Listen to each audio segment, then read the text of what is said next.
No nosso último vídeo eu mostrei para você quais são as teses que são mais cobradas na peça prático profissional na segunda fase em Direito do Trabalho do Exame de Ordem. Nesse vídeo agora a gente vai ver quais são os temas das questões discursivas que são mais cobrados pela OAB. Vem comigo! Muitos alunos costumam relegar as questões da prova de segunda fase e se dedicam exclusivamente a treinar peça. Isso é um erro. Não se deve relegar as questões na segunda fase, até porque elas valem 5 pontos. Significa que é metade da sua prova. Isso quer dizer que se você for muito bem nas questões, e não é difícil ir muito bem nas questões, você nem precisa ir tão bem assim lá na peça.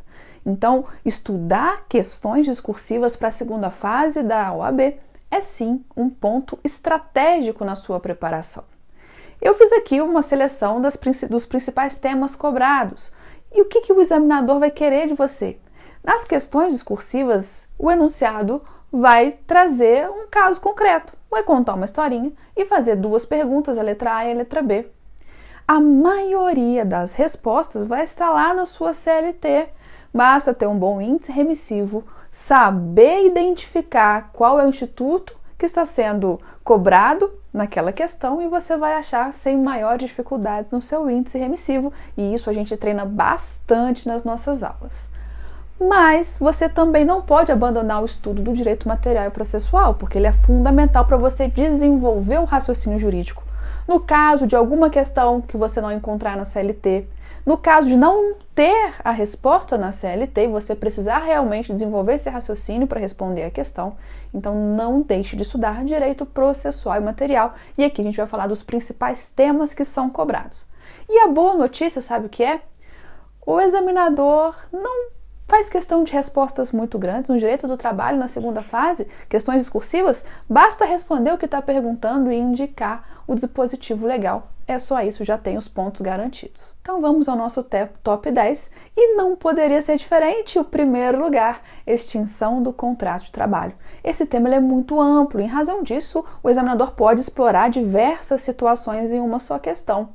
Bom, em razão disso você tem que saber todas as formas de extinção, de término do contrato de trabalho, rescisão, resilição, e aí você vai pensar no pedido de demissão, na demissão por justa causa, na rescisão indireta, na dispensa sem justa causa, de extrato, na extinção do estabelecimento, no fato príncipe, força maior, tudo que faz o contrato de trabalho se encerrar. E, em consequência disso, também é importantíssimo você saber quais são as verbas rescisórias devidas em cada tipo de extinção do contrato de trabalho, porque cada tipo de extinção de contrato de trabalho vai gerar direito às verbas rescisórias diferentes. E na CLT não tem. E é por isso que você precisa saber. A CLT só tem as verbas rescisórias oriundas do distrato. Nas demais formas não tem. Então você vai ter que pesquisar fora da CLT ou saber do seu conhecimento que, por exemplo, quem é demitido por justa causa não tem direito a aviso prévio, não tem direito à multa de 40% do FGTS, não tem direito ao seguro-desemprego. Isso você precisa saber para a sua prova sem discussão. Por falar em demissão por justa causa, você precisa saber, isso vai ter na CLT ali o rol das hipóteses de justa causa, de rescisão indireta. Nos casos de empregados domésticos, as hipóteses de justa causa e rescisão indireta que são parecidas, mas não são iguais. Muita atenção, que se estiver tratando de empregado doméstico, você não vai na CLT, você vai na Lei Complementar 150. Isso é importante para você não errar na sua prova. Os prazos para pagamento de verbas rescisórias, a multa do artigo 477, no caso de descumprimento desse prazo para pagamento das verbas rescisórias. Então, extinção do contrato de trabalho, estude mesmo. Em segundo lugar, vem o tema da duração da jornada. Gente, jornada de trabalho, não preciso nem dizer o quanto isso é importante para a sua prova. O enunciado vai estar lá com um casinho contando, trazendo a jornada de trabalho do empregado. Você vai precisar saber se ele tem direito às horas extras, se ele está submetido ao controle de jornada ou se ele é uma exceção que vem lá no artigo 62 da CLT. Você vai precisar saber os institutos, o que é considerado tempo à disposição do empregador, o que não é tempo à disposição do empregador. Institutos do sobreaviso, prontidão, isso tudo está dentro de duração da jornada, e é um tema também que a FGV adora. Cartão de ponto, quando a empresa está obrigada a apresentar cartão de ponto, lembrem que tem novidade na lei, novidade desde 2019, a gente está em 2021, ok, mas é novidade, porque muito aluno cai, a partir de 20 empregados é obrigatória que a empresa adote cartão de ponto e apresente como prova em juízo. Acima de 20 não é mais acima de 10. As formas de compensação de jornada também muito importante. Então, jornada de trabalho ficou em segundo lugar das questões que são mais cobradas na prova da segunda fase. E completa o nosso pódio, agora sim, um tema de direito processual. Adivinha qual? Recursos. Óbvio, recursos é um tema importantíssimo para todas as fases do OAB. E se a FGV não cobrar recursos em peças, ela vai cobrar recurso nas questões. E a FGV adora também misturar direito material com direito processual. Como assim? Traz o enunciado, contando a historinha, trazendo o caso. Na letra A faz uma pergunta de direito material e na letra B faz uma pergunta de direito processual. Por exemplo, você como advogado da empresa X ou você como advogado do fulaninho, diga qual é a medida processual cabível e o prazo. Recursos. Você precisa conhecer todas as hipóteses de cabimento dos recursos no processo do trabalho e o prazo para interposição de cada um deles, que em regra vai ser de 8 dias úteis, mas temos algumas exceções, como no caso dos embargos de declaração, que o prazo é de 5 dias úteis, sempre contados da intimação da parte. Mas lembrem, você precisa saber tudo de recurso. Recurso é muito importante, vai ter na CLT, mas você precisa interpretar a situação, saber qual foi o último ato processual praticado para saber qual será o recurso cabível. E aí você sabendo o recurso cabível, você vai lá na sua CLT, no seu índice remissivo, para saber qual é o dispositivo legal que você vai fundamentar e o prazo também. Importante para a sua prova de segunda fase, saber recurso ordinário, recurso de revista, agravo de instrumento e embargo de declaração. Esses são os 4 recursos mais cobrados nas questões. Recurso ordinário, recurso de revista, embargo de declaração e agravo de instrumento. E agora uma dica extra, não é recurso, mas também entra nessa questão de direito processual misturado com direito material muito cobrado pela OAB. Ação de consignação em pagamento. Dentro da historinha, do enunciado, vai ter uma informação de que a empresa não conseguiu pagar as verbas rescisórias do empregado ou alguma verba que era devida ao empregado. Qual seria a medida processual cabível? Ação de consignação em pagamento. Sempre que a empresa quer pagar e o empregado não quer receber, não só a empresa, né, mas de uma forma geral na sua prova do OAB vai ser a empresa que quer pagar, o empregado não quer ou não pode receber, como que a empresa procede? Ajuiza uma ação de consignação em pagamento para se livrar dessa obrigação. Quarto tema mais cobrado, estabilidade. Você precisa simplesmente saber todos os tipos de estabilidade, os requisitos para essa estabilidade e o prazo de duração de cada estabilidade. Porque o enunciado vem lá com um casinho, contando uma história, narrando determinada situação, e você vai ter que saber se aquele empregado tem ou não direito à estabilidade, porque isso vai determinar a sua resposta. Cada estabilidade tem os seus requisitos, cada estabilidade tem um prazo de início e um prazo de fim. Então, tem resposta na CLT? Tem, mas você precisa estudar essa parte do direito material também, porque ele é muito cobrado nas questões discursivas. Então, você precisa entender a matéria para saber como responder e resolver esse caso que vai trazer o enunciado da questão discursiva na sua prova. Em quinto lugar estão os adicionais de insalubridade e periculosidade. E a FGV cobra mais a periculosidade até do que a insalubridade, mas é importante você saber diferenciar os dois. Quando que o empregado tem direito ao adicional de insalubridade? Quando ele trabalha agentes que prejudicam a sua saúde, agentes biológicos, químicos ou físicos, que são constatados mediante perícia. Adicional de insalubridade vai ser sempre de 10, 20 ou 40% sempre sobre o salário mínimo. Você precisa saber a proporção, a porcentagem e a base de cálculo. Você precisa saber também quando o empregado tem o direito de receber o adicional de periculosidade, que é quando ele trabalha exposto a agentes que são prejudiciais à sua vida. Vem elencados lá no artigo 193, que são quando o empregado trabalha exposto a energia elétrica, explosivos inflamáveis, exposto a roubo ou outra forma de violência física e também com a utilização de motocicleta. Nesses casos, o empregado faz jus ao adicional de periculosidade. Importante lembrar também do empregado que trabalha exposto a radiação ionizante. Isso não está na CLT, mas está numa súmula, que vai ter no índice remissivo da sua CLT, remetendo a essa questão, que o adicional de periculosidade ele vai ser sempre de 30% e sempre sobre o salário base do empregado. E muito importante, saber o tempo de exposição que é suficiente para gerar esse direito do empregado de receber ou a insalubridade ou a periculosidade. Ou seja, se a exposição é habitual, ele tem direito a receber os adicionais. Agora, se essa exposição é intermitente, o que é uma exposição intermitente? É aquela que o empregado entra e sai o tempo inteiro. Entra, sai, entra, sai, entra, sai no local insalubre ou no local perigoso. Ele tem direito ao adicional? Em caso de exposição intermitente, sim. Mas cuidado, porque se a exposição for habitual, mas por um tempo extremamente reduzido, ou seja, durante a jornada inteira, todo dia ele fica exposto, mas só 5 minutos, aí ele não tem direito. Intermitente tem direito e jornada habitual, mas por tempo extremamente reduzido, ele não tem direito a receber o adicional nem de insalubridade, nem de periculosidade. Em sexto lugar, temos a transferência do empregado. E o que é importante você saber de transferência para sua prova de segunda fase? Primeiro, que para ser considerado transferência, precisa haver a mudança de domicílio. Se não mudou o domicílio, não houve transferência.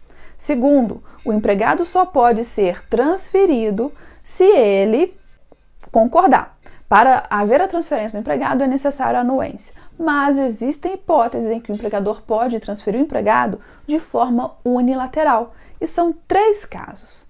No caso do empregado que ocupa cargo de gerência, mas esse cargo de gerência ele tem que ser efetivamente um gerente, não basta ter lá na carteira de trabalho anotada a função de gerente. Ele tem que efetivamente ser um gerente, poder demitir, poder suspender, aplicar penalidades ao empregado, ele exerce cargo de gerência. Ou, se houver no contrato de trabalho, cláusula implícita ou explícita que autorize essa transferência. E no caso de extinção do estabelecimento em que o empregado trabalha. Nessas 3 hipóteses, o empregador pode transferir de forma unilateral. Mas, no caso do gerente e do empregado que tem a cláusula contratual prevendo essa transferência, é necessário que, além disso, haja a real necessidade de serviço. Senão, pode haver uma perseguição contra o empregado e aí o empregado seria prejudicado em face do empregador. A CLT não quer isso. Para que esses empregados sejam transferidos, é necessário que haja real necessidade de serviço no local para o qual ele vai ser transferido. Já no caso de extinção de estabelecimento, a própria extinção já mostra uma necessidade da transferência. E, importante, adicional de transferência só é pago em caso de transferência provisória. O que é a transferência provisória? Aquela que não tem caráter definitivo. É isso. O empregado não foi lá para sempre, ele foi lá por um período de tempo. Ele vai ficar um tempo e depois vai voltar. Nesse caso, enquanto durar a transferência, ele recebe 25% no mínimo de adicional de transferência e tem natureza salarial porque é um adicional. Já no caso da transferência definitiva, o empregador transferiu o empregado, ele não vai mais voltar para o estabelecimento anterior. Nesse caso, não faz jus ao adicional de transferência. Nesse caso, ele vai fazer jus apenas a uma ajuda de custo que corresponde às despesas que forem gastas com a mudança do empregado. Não tem adicional de transferência. Adicional é só no caso de transferência provisória. Em sétimo lugar, temos as normas coletivas, que depois da reforma trabalhista ganhou uma importância fora do comum. Inclusive, você precisa saber que as normas coletivas prevalecem sobre a lei, se dispuserem de formas contrárias à lei, ainda que sejam prejudiciais ao empregado. Então, esteja preparado para reconhecer a prevalência de uma convenção coletiva, de um acordo coletivo sobre a lei. Lembrando que o que pode ser objeto de norma coletiva vem elencado no artigo 611-A da CLT, apesar de ser um rol meramente exemplificativo, ao contrário do artigo 611-B, que traz as vedações, aquelas questões que não podem de forma alguma serem objetos de norma coletiva. Então, se você achar norma coletiva no rol do artigo 611-B, a sua alegação vai ser de que ela é uma cláusula ilícita. Não pode uma convenção coletiva ou um acordo coletivo versar sobre esse tema, então não vai prevalecer sobre a lei. Você precisa estar atento para o rol, principalmente do artigo 611-B, e como eu acabei de dizer, você vai achar ele na sua Constituição, na sua CLT sem maiores dificuldades. E atenção para um ponto importantíssimo também em relação a esse tema: ultratividade das normas coletivas. Convenção coletiva de trabalho e acordo coletivo de trabalho têm um prazo de vigência máximo. Se durante a vigência o empregado tem os direitos e as obrigações previstas no acordo ou na convenção, mas acabou o prazo de validade, ele perde todos os direitos e deixa de ter todas as obrigações. Se não houver outra norma coletiva dando sequência, instituindo novos direitos, novas obrigações, ou apenas repetindo, precisa ter uma nova negociação coletiva. Se não tiver, essa que teve, perdeu a vigência, ela não vale mais, ela não tem ultratividade. O que é ultratividade? Antes da reforma trabalhista, enquanto não tivesse uma nova convenção coletiva, um novo acordo coletivo, essa antiga ela se prorrogava. É o que a gente chama de ultratividade da norma. Então, ela se prorrogava até que os sindicatos fizessem uma nova negociação coletiva. Agora não. Acabou o prazo de vigência, acabaram os direitos e as obrigações previstas nessa norma. Em oitavo lugar, temos as audiências. As audiências trabalhistas também são um tema muito importante e são bastante cobradas nas questões discursivas da segunda fase. E sobre as audiências, o que é mais importante você saber? Quem pode comparecer? Quem pode se fazer representar? Reclamante pode se fazer representar? Em algumas hipóteses pode, você precisa saber quais são essas hipóteses. O reclamante pode? O reclamado, pode se fazer representar? Pode. Pode quando? Pode sempre. Reclamado sempre pode se fazer substituir por um preposto e esse preposto não precisa ser empregado da empresa. Pode ser um terceiro qualquer que tenha conhecimento dos fatos. Não precisa ser empregado da empresa mais. O que acontece? Qual é a consequência da ausência das partes? Se o reclamante falta à audiência, qual é a consequência? Se o reclamante falta à audiência, qual é a consequência? Vai depender da audiência.